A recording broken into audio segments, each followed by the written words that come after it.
ನಮಸ್ಕಾರ ವೀಕ್ಷಕರೇ, ನಾನು ನಿಮ್ಮ ಹೋಸ್ಟ್ ಮುನ್ನಾ ಮೊಮಿನ್. ಹೇಗಿದ್ದೀರಾ ನೀವು ವೀಕ್ಷಕರೇ? ನ್ಯಾಷನಲ್ ಟೆಸ್ಟಿಂಗ್ ಏಜೆನ್ಸಿ ವತಿಯಿಂದ ಒಂದು UG NEET 2024 ಪರೀಕ್ಷೆಯ ಬಗ್ಗೆ ಒಂದು ಮಾಹಿತಿಯಲ್ಲಿ ಅಪ್ಡೇಟ್ ಆಗಿದೆ. ಇನ್ನೂವರೆಗೆ ಯಾರೂ ಅರ್ಜಿಗಳನ್ನು ಸಲ್ಲಿಸಿಲ್ಲ ಅಂತ ಅಭ್ಯರ್ಥಿಗಳಿಗೆ ಒಂದು ಸಿಹಿ ಸುದ್ದಿಯನ್ನು ಇಲ್ಲಿ ನ್ಯಾಷನಲ್ ಟೆಸ್ಟಿಂಗ್ ಏಜೆನ್ಸಿ ವತಿಯಿಂದ ಬಿಡುಗಡೆಯಾಗಿದೆ. ನೋಡಿ, ಇನ್ನೂವರೆಗೆ ನಮ್ಮ ಚಾನಲ್ಗೆ ಯಾರು ಸಬ್ಸ್ಕ್ರೈಬ್ ಆಗಿಲ್ಲ, ಮುಂದೆ ಬರುವ ಎಲ್ಲ ಸರ್ಕಾರಿ ಉದ್ಯೋಗ ಮಾಹಿತಿ ಪಡೆಯಲು ಈಗಲೇ ನಮ್ಮ ಚಾನಲ್ಗೆ ಸಬ್ಸ್ಕ್ರೈಬ್ ಆಗಿ ಮತ್ತು ನಮ್ಮ ಅಫಿಷಿಯಲ್ ವಾಟ್ಸಪ್ ಗ್ರೂಪಿನಲ್ಲಿ ಜಾಯ್ನ್ ಆಗೋದನ್ನು ಮರೆಯಬೇಡಿ.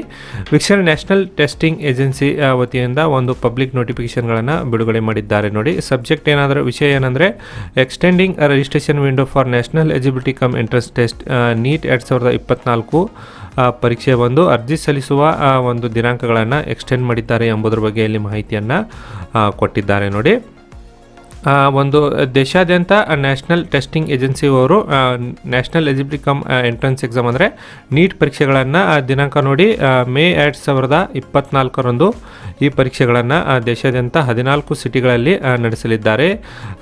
ಈ ಪರೀಕ್ಷೆಗೆ ಇನ್ನೂವರೆಗೆ ಯಾರು ರಿಜಿಸ್ಟ್ರೇಷನ್ಗಳನ್ನು ಮಾಡಿಕೊಂಡಿಲ್ಲ ಅವರಿಗೆ ಮತ್ತೊಂದು ಅವಕಾಶಗಳನ್ನು ಇಲ್ಲಿ ಕೊಟ್ಟಿದ್ದಾರೆ. ನೋಡಿ, last date for receiving online application forms ನೋಡಿ 16 ಮಾರ್ಚ್ 2024 ಒಂದು 10:50 ನೀವು ಇನ್ನೂ ರಿಜಿಸ್ಟ್ರೇಷನ್ ಮಾಡಿಲ್ಲ ಅಂದರೆ ಇನ್ನೊಂದು ಸರಿ ಮಾಡಲು ಅವಕಾಶವನ್ನು ಇಲ್ಲಿ ಕಲ್ಪಿಸಲಾಗಿದೆ. ನೋಡಿ, ಮತ್ತು ಅರ್ಜಿ ಶುಲ್ಕ ಪಾವತಿಸಲು ಕೊನೆಯ ದಿನಾಂಕ ನೋಡಿ 16 ಮಾರ್ಚ್ 2024 ಕೊನೆಯ ದಿನಾಂಕವಾಗಿರುತ್ತದೆ.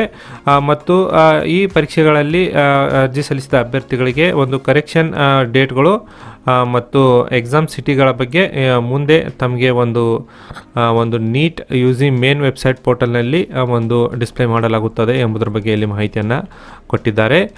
ಮತ್ತು ಇನ್ನಷ್ಟು ಹೆಚ್ಚಿನ ಮಾಹಿತಿ ಪಡೆಯಲು ಈ ನಂಬರ್ಗೆ ನೀವು ಕರೆ ಮಾಡಿ ಇನ್ನಷ್ಟು ಹೆಚ್ಚಿನ ಮಾಹಿತಿ ಕೂಡ ಇಲ್ಲಿ ಪಡೆಯಬಹುದು. ಇನ್ನೂವರೆಗೆ NEET ಎಕ್ಸಾಮ್ಗಳಿಗೆ ಯಾರು ಅರ್ಜಿಗಳನ್ನು ಸಲ್ಲಿಸಿಲ್ಲ ಅವರಿಗೆ ಇನ್ನೊಂದು ಚಾನ್ಸ್ ಸಿಕ್ಕಿದೆ. 16 ಮಾರ್ಚ್ 2024 ನೀವು ಅರ್ಜಿಗಳನ್ನು ಸಲ್ಲಿಸಬಹುದು. ದ್ವಿತೀಯ PUC ವಿಜ್ಞಾನ ವಿಭಾಗದಲ್ಲಿ ಓದುತ್ತಿರುವ ಅಭ್ಯರ್ಥಿಗಳಿಗೆ ವಿಡಿಯೋವನ್ನು ತಲುಪುವಂತೆ ಶೇರ್ ಮಾಡಿ. ನಾನು ಮತ್ತೆ ಭೇಟಿ ಆಗ್ತೀನಿ ಮುಂದಿನ ಉದ್ಯೋಗ ಮಾಹಿತಿಯೊಂದಿಗೆ. ಅಲ್ಲಿವರೆಗೂ ನಮಸ್ಕಾರ, ಧನ್ಯವಾದಗಳು.